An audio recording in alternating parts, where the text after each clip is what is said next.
नाज़रीन आदाब, खास बात में आपका खैर मकदम है। मैं हूं सैयद अहमद जिलानी। सबसे पहले नजर सुर्खियों पर। बाबरी मस्जिद इन्हदाम के ताल्लुक से शरद पवार की किताब में नया इंकशाफ। इन्हदाम को रोकने के लिए पीवी नरसिम्हा राव ने नहीं किए इक़दाम। मुजाहिद आज़ादी मौलाना मजहरुल हक के यौम पैदाइश के मौके पर पेश किया गया खराज अक़ीदत। मौलाना मजहरुल हक यूनिवर्सिटी के जलसे तक़सीम असनाद में मसाइल को हल करने की उठी मांग। हर स्कूल में गीता फराहम करने के ऐलान पर राजस्थान में छिड़ी नई बहस। रियासती वजीर तालीम के बयान पर समाजी तंजीमों ने जताई नाराजगी। निसाब में ई लर्निंग के तहत पैगंबर मोहम्मद सल्लल्लाहु अलैहि वसल्लम की तस्वीर शाया करने का मामला। महाराष्ट्र मुस्लिम अराकीन असेंबली ने हुकूमत से की शिकायत। नई कौमी तालीमी पॉलिसी के लिए SIO ने पेश की अपनी सिफारिशात। तालीमी पॉलिसी अक़दार पर मबनी और ताजराना मफाद से पाक हो। तलबा तंजीम का मरकजी हुकूमत से मुतालबा।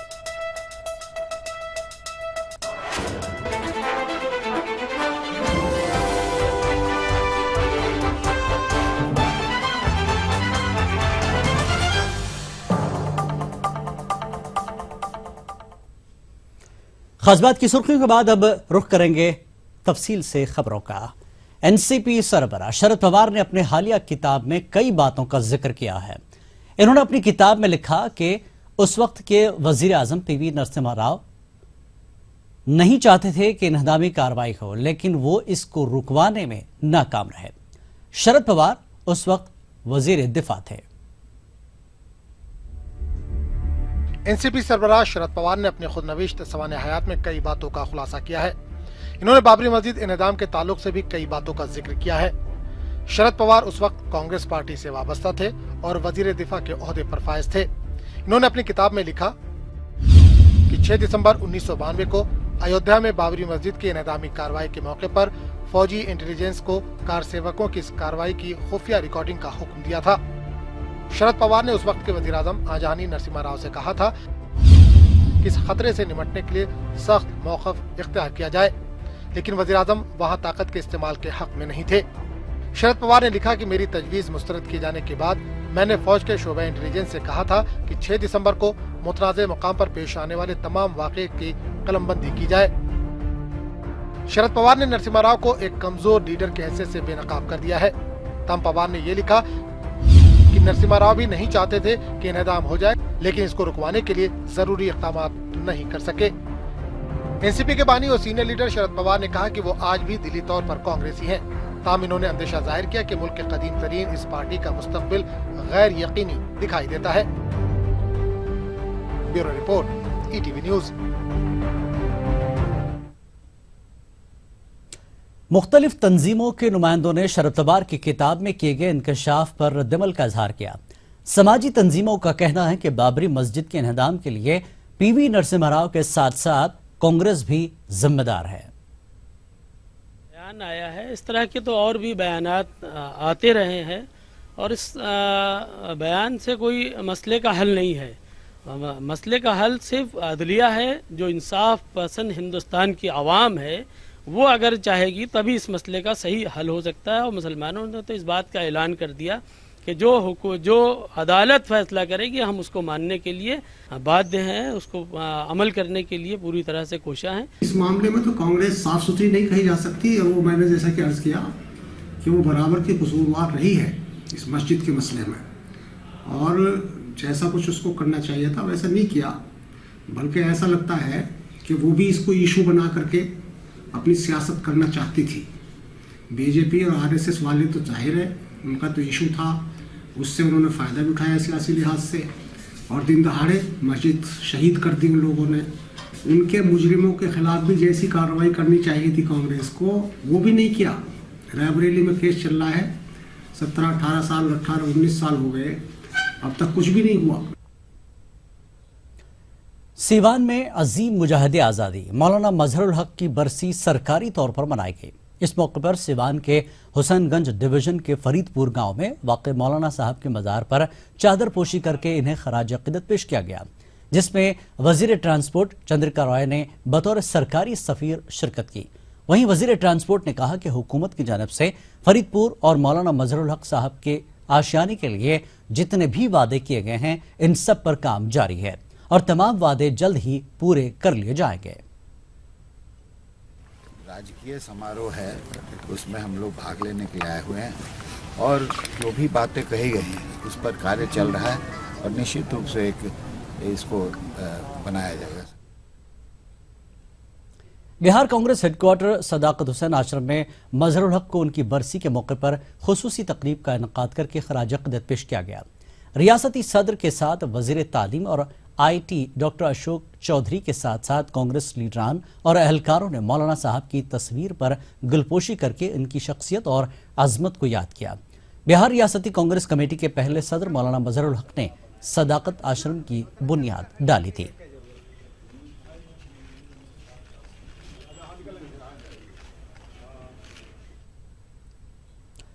मौलाना मजहरुल हक यूनिवर्सिटी की जानिब से पटना में तकसीम असनाद तकरीब का इनेकाद किया गया। इस कन्वोकेशन प्रोग्राम में रियासती हुकूमत के 2 वजीर ने शिरकत की। खुशी के इस मौके पर यूनिवर्सिटी असातिज़ा ने अपनी परेशानियों को सामने रखा। जमीन के साथ असातिज़ा की बदहाली की बातें इस प्रोग्राम में शामिल रहीं। हालांकि हुकूमत की जानिब से यकीन दिलाया गया है कि इन मसाइल का जल्द हल निकाल लिया जाएगा।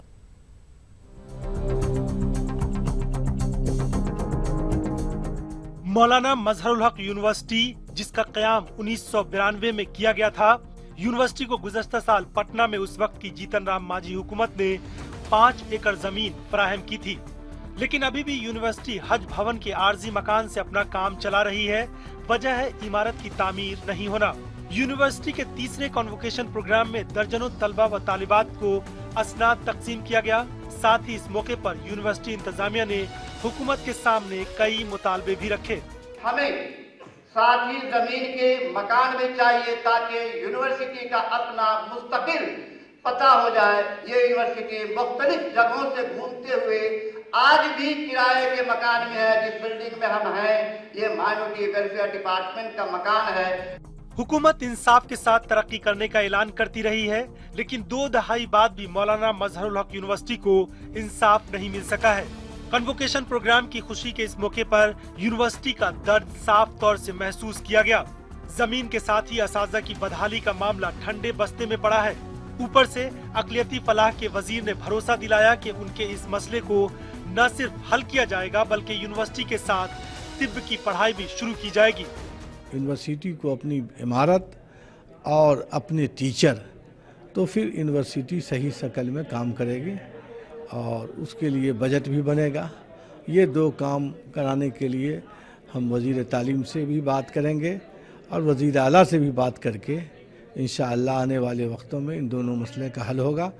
और फिर मैंने अभी वाइस चांसलर साहब से कहा कि यहाँ तिब्ब की तालीम भी शुरू कीजिए। कभी यूनिवर्सिटी के कॉन्वोकेशन प्रोग्राम में सूबे के वजीर आला तशरीफ ले आते थे, लेकिन इस बार न ही CM पहुंचे और न ही गवर्नर। वजीर तालीम ने उस कमी को पूरा करते हुए यकीन दिलाया कि हुकूमत यूनिवर्सिटी के मसले को हल करने के मामले में संजीदा है। उनके पास जहां लैंड मिला है, ये 2 एकड़ एक्स्ट्रा वहां पर चाह रहे हैं। पॉसिबिलिटीज क्या है, किसके पास वो 2 एकड़ है, कौन छोड़ेगा? क्योंकि पटना में 2 एकड़ जमीन एक्स्ट्रा लेने के लिए क्या व्यवस्था बन सकती, जो बेस्ट होगा हम करेंगे। जहां भी इनको जमीन की और जरूरत होगी, नहीं होगा तो जो एजुकेशन विभाग का और जगह कहीं कहीं है उसके साथ हम अटैच करेंगे, कर सकते हैं। रास्ता सरकार के पास बहुत है। कहना गैर मुनासिब नहीं होगा कि हुकूमत जिस काम को पूरा करने का इरादा कर लेती है वो काम जमीन पर दिखाई देने लगता है। उसकी मिसाल सूबे में खुलने वाली कई दूसरी यूनिवर्सिटियां हैं, जिसे नीतीश हुकूमत ने कायम करने का ऐलान किया था। वो न सिर्फ कायम हो गई बल्कि पूरे आबोताब के साथ अपना काम भी कर रही है।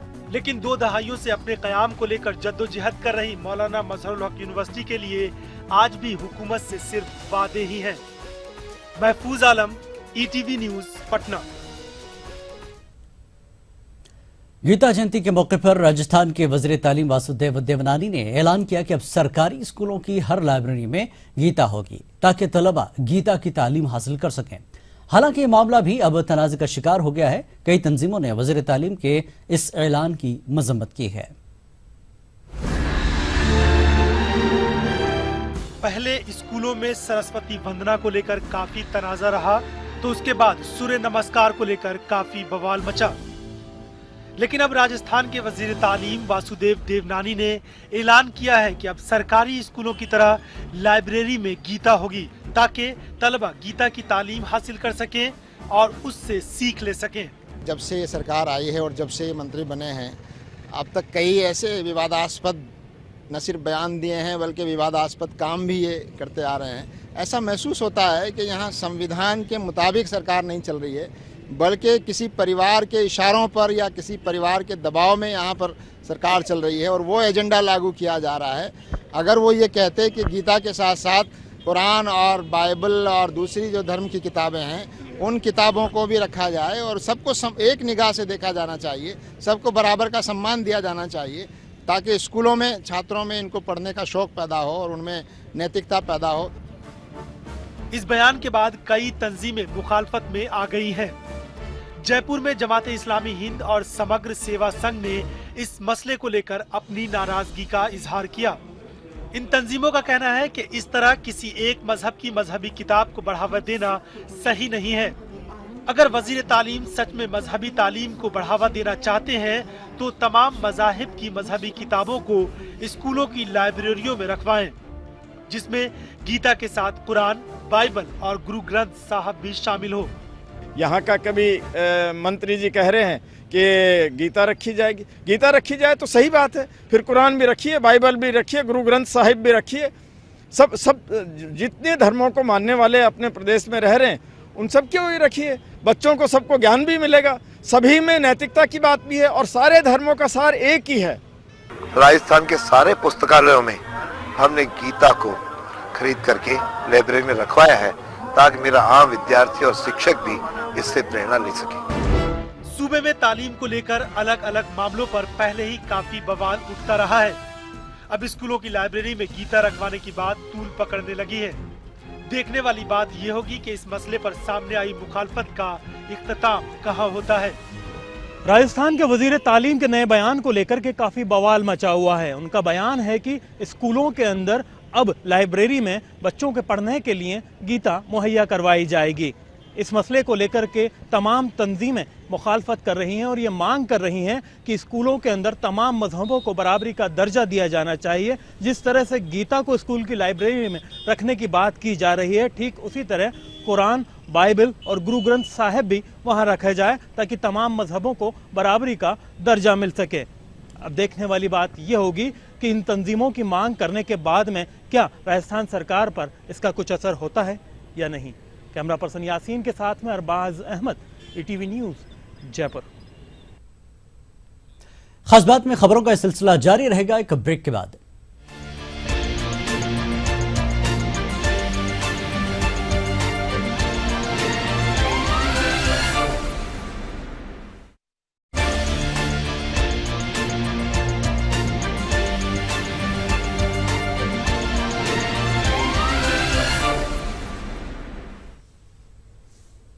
खास बात में एक बार फिर आपका खैर मकदम है। रियासत महाराष्ट्र के महकमे तालीम की एक गलती को मुस्लिम अरकान असम्बली ने इजलास में जेर बहस लाते हुए हुकूमत से कार्रवाई करने का मुतालबा किया है। अरकान असम्बली ने हुकूमत से शिकायत की है कि रियासत में 7वीं जमात के निसाब में पैगंबर इस्लाम मोहम्मद सल्लल्लाहु अलैहि वसल्लम की तस्वीर शाया की गई है, जिसकी इस्लाम इजाजत नहीं देता। इसलिए फौरन इस तस्वीर को हटाते हुए कार्रवाई की जाए। वाज़ेह है कि ई लर्निंग के तहत दी जाने वाली तालीमी निसाब में यह तस्वीर शाया हुई है। महाराष्ट्र की 5000 स्कूलों के अंदर अलग अलग एजुकेशन दिया जा रहा है, लेकिन जो कंपनी से एग्रीमेंट हुआ और उस कंपनी ने एक गुरुजी कंपनी जो सॉफ्टवेयर बनाती है, उस कंपनी ने जो सॉफ्टवेयर बनाई और इस्लाम क्या चीज़ है इसका जो उन्होंने सब्जेक्ट उसके अंदर शामिल किया है, तो उसमें उन्होंने मोहम्मद पैगंबर सल्लल्लाहु अलैहि वसल्लम की तस्वीर शाई की है, जबकि इस्लाम के अंदर कहीं भी तस्वीर का जिक्र नहीं है। और इस तरीके से हुजूर पाक सल्लल्लाहु अलैहि वसल्लम की इन्होंने बेहुरमती की है, ये सरकार ने, एजुकेशन डिपार्टमेंट ने। तो आज मैंने पॉइंट ऑफ प्रोसीजर के जरिए ये मुतालबा किया है कि ये इसके ऊपर, ये दोनों कंपनियों के ऊपर गवर्नमेंट ने इनके ऊपर सख्त कार्रवाई करना चाहिए और फौरी तौर के ऊपर ये वहाँ से निकाल देना चाहिए। इस तरीके का आज असेंबली के अंदर हमने मामला उठाया। हमने इस बात को सदन के अंदर रखा कि जो इस्लाम के अंदर बैंड है, जिस चीज़ की इस्लाम इजाज़त नहीं देता है, वैसा आप सिलेबर के अंदर कैसे छाप सकते हो। उसके ऊपर विनोद तावड़े ने असेंबली के अंदर आश्वासन दिया कि हम इसको दुरुस्त कर देंगे, तस्वीर को हटा देंगे। और हमने एक लेटर लिख के माननीय मुख्यमंत्री जी और विनोद तावड़े जी को दोनों को बताया है कि इस्लाम के बारे में अगर आप कोई सिलेबस को तालीम देना चाहते हैं तो उसके जो मुस्लिम MLAs हैं उनसे बातचीत करके, इस्लामिक स्कॉलर हैं उनसे बातचीत करने के बाद में ही इस्लाम के ऊपर जो है कोई बात बच्चों को सिखाई जाए।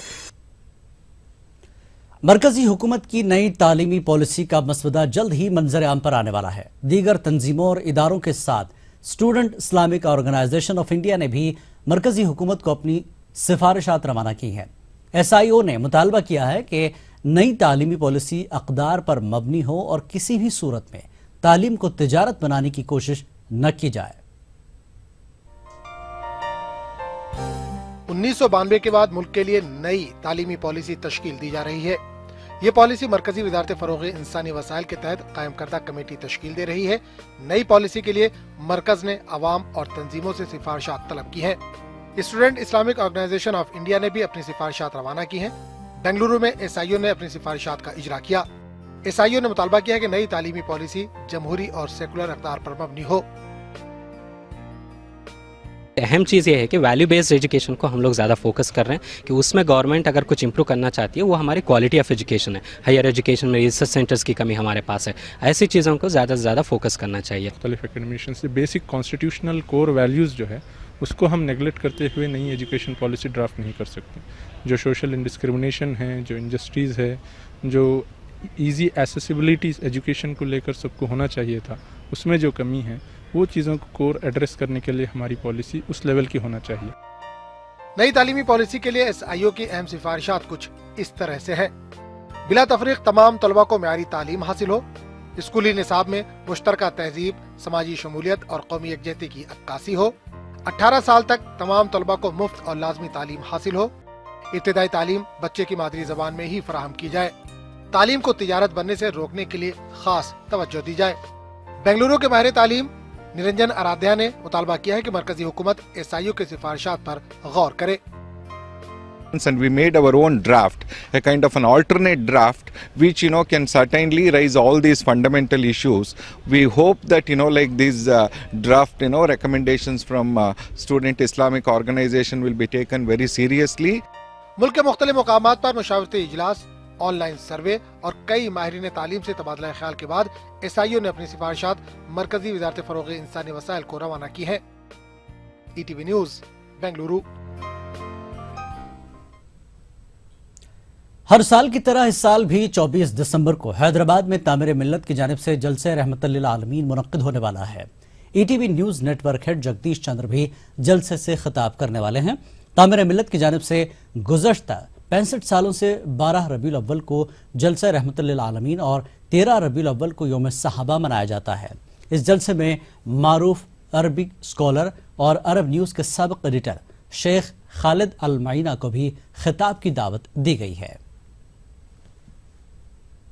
और अब की बार हमने मिडल ईस्ट के बहुत ही मारूफ सहाफ़ी शेख खालिद अल माइना जो अरब न्यूज़ और सऊदी गज़ट के चीफ एडिटर रहे, उनको मदऊ किया है। वो उर्दू से भी वाकिफ़ हैं। इस जलसे को उर्दू और अंग्रेज़ी में वो मुखातिब करेंगे। और इनके अलावा तामीर मिल्लत की ख़ुसूसियत ये रही है कि इन जलसों में सीरत तैयबा की रोशनी में असरी जो मसाइल हैं उनको किस तरह से हल किया जाए, ये आवाम की रहनुमाई करते हैं। तेलंगाना में अक़लियतों को तहफ़्फ़ुज़ात फ़राहम करने से मुताल्लिक़ कायम करदा कमीशन वरंगल के दौरे पर है। चेयरमैन सुधीर की क़यादत में 4 रुकनी वफ़द ने वरंगल में एक मीटिंग मुनक़्क़िद की। इस दौरान मुसलमानों की तालीम, सेहत और रोज़गार में मुसलमानों के फ़ीसद से मुताल्लिक़ तफ़सीलात हासिल की। इसके अलावा हुकूमत की जानिब से मुसलमानों को फराहम की जाने वाली सहूलियात से वाक़फ़ियत हासिल की। कमीशन के चेयरमैन ने बैंकों की जानिब से मुसलमानों को फराहम करदा कर्ज़ की तफ़सीलात से भी वाक़फ़ियत हासिल की। वाज़ेह है कि कमीशन ने अब तक 6 अजला का दौरा करते हुए तफसीलात हासिल की है।